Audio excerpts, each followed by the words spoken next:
LibreOffice writer নিয়ে আমার প্রথম ভিডিওতে সবাইকে স্বাগত জানাচ্ছি। এটা একটা ধারাবাহিক আলোচনা যেখানে আমরা ওপেন সোর্স সফটওয়্যার LibreOffice যে ওপেন স্যুটটা রয়েছে সেটার ব্যবহারটা শিখব। তো প্রথমে আমরা শুরু করব হচ্ছে LibreOffice রাইটারটা দিয়ে। আপনারা সবাই জানেন যে লিনাক্সের মধ্যে মিন্ট হোক, উবুন্টু হোক, এটার মধ্যে বাই ডিফল্ট LibreOffice দেওয়া থাকে। আর আপনি যদি উইন্ডোজ ব্যবহারকারী হয়ে থাকেন তাহলে LibreOffice-এর যে অফিসিয়াল ওয়েবসাইটটা রয়েছে সেখান থেকে আপনারা LibreOffice-টা ডাউনলোড করে নিতে পারবেন একদম বিনামূল্যে, এবং এটার মধ্যে আর কোনো সমস্যাই নেই আর কি। আপনি একবারে ফ্রি ব্যবহার করতে পারবেন, কোনো পয়সা দেওয়া লাগবে না, তো কোনো ক্র্যাক ভার্সন এই জাতীয় কোনো ঝামেলা LibreOffice-এর মধ্যে নাই। তো চলেন শুরু করি। আমরা প্রথমে LibreOffice রাইটারটা ওপেন করে ফেলবো। LibreOffice রাইটারটা যদি আমরা ওপেন করি তাহলে এটার আউটলুকটা কেমন হবে।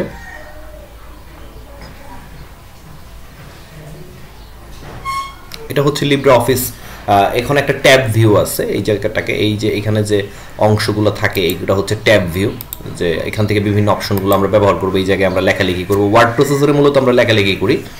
তা আপনি চাইলে এই জিনিসগুলো চেঞ্জ করে নিতে পারেন। কিভাবে চেঞ্জ করতে পারেন, যে আপনি এখানে ভিউতে গিয়ে ইউজার ইন্টারফেস থেকে আপনি চেঞ্জ করে নিতে পারেন। যেমন এখানে স্ট্যান্ডার্ড টুলবার রয়েছে, সেই আকারেও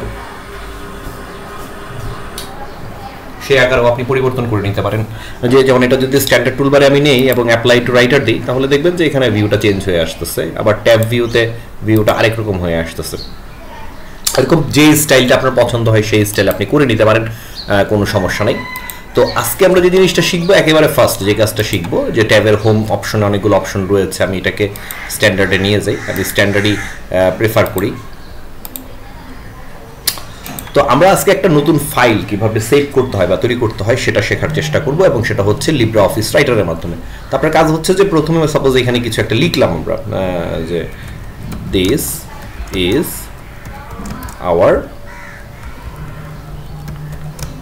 first this is our document দিয়ে আমি এটা সেভ করতে চাই।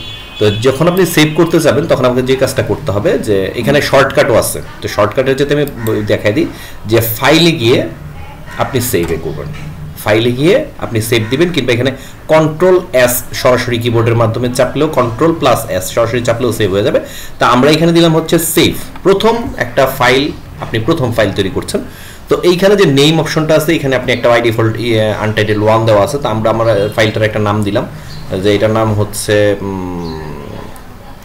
ফার্স্ট, FIRST ফার্স্ট, এটার নাম দিলাম হচ্ছে ফার্স্ট। এবং এটা যেখানে রাখতে চাই আমরা, তো ডকুমেন্ট ফোল্ডারের মধ্যে রয়ে গেল, এটা ডকুমেন্ট ফোল্ডারে থাকুক। এখান থেকে আপনি এক্সটেনশন চেঞ্জ করতে পারবেন। দেখেন অনেকগুলো এক্সটেনশন রয়েছে। তো আমরা সচরাচর দেখেন একটু এক্সটেনশনগুলো যদি দেখি, বাই ডিফল্ট আপনার ODF টেক্সট ডকুমেন্ট আকারে থাকবে, ODT টেক্সট ডকুমেন্ট আকারে থাকবে।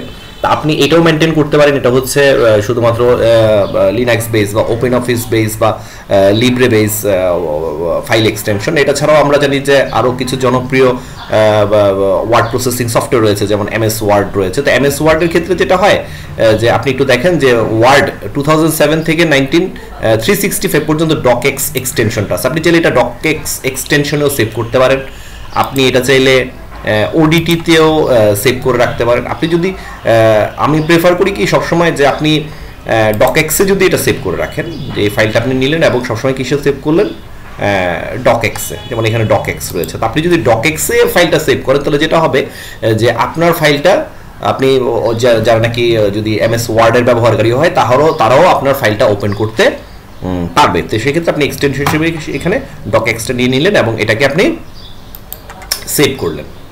তো এরা বলতেছে যে আপনি কি ODF-টাই ইউজ করবেন, মানে ওরা বলতেছে যে ODF তো ডিফল্ট ফরম্যাট, ওর ডিফল্ট ফরম্যাট, কিন্তু আপনি বলতেছেন না ইউজ করেন, আপনি ওয়ার্ডের ফরম্যাটটাই ব্যবহার করেন। তাহলে হবে কি, যে আপনার অনেকেই তো আছে যারা নাকি এখনো পর্যন্ত LibreOffice ব্যবহার করছে না। তো সেক্ষেত্রে তাদের ফাইলগুলা, মানে আপনার তৈরি করা ফাইলটা তাদের কাছে যদি শেয়ার করেন তাহলে তাদেরকে খুলতে কোনো সমস্যা হবে না। তো আমরা একটু ক্লোজ করে দেখি। এইটা ডকুমেন্টটাকে আমি ক্লোজ করলাম, এখান থেকে ক্লোজ করলাম করে আমি তো ডকুমেন্টের মধ্যে এটা করেছিলাম, সেভ করেছিলাম। তো কোথায় আমার ডকুমেন্ট অপশনে গেলাম। তো ডকুমেন্টে এই যে ফার্স্ট নামের আমি একটা ওয়ার্ড ফাইল ওপেন করে রেখেছি। এটাকে যদি আমি আবার অন করি, LibreOffice ডকএক্স দিয়ে LibreOffice দিয়ে ওপেন করি, তাহলে দেখেন আমার ফাইলটা আবার ওপেন হয়ে গেছে। তো এই ছিল LibreOffice রাইটার ব্যবহার করে একটা নতুন ফাইল কীভাবে আপনি তৈরি করতে পারেন, নতুন ফাইল তৈরি করতে পারেন সেই পদ্ধতি। তো পরবর্তী ভিডিওতে নতুন কোনো বিষয় নিয়ে আপনাদের সাথে কথা বলবো। তো সে পর্যন্ত সবাই ভালো থাকবেন। ধন্যবাদ সবাইকে।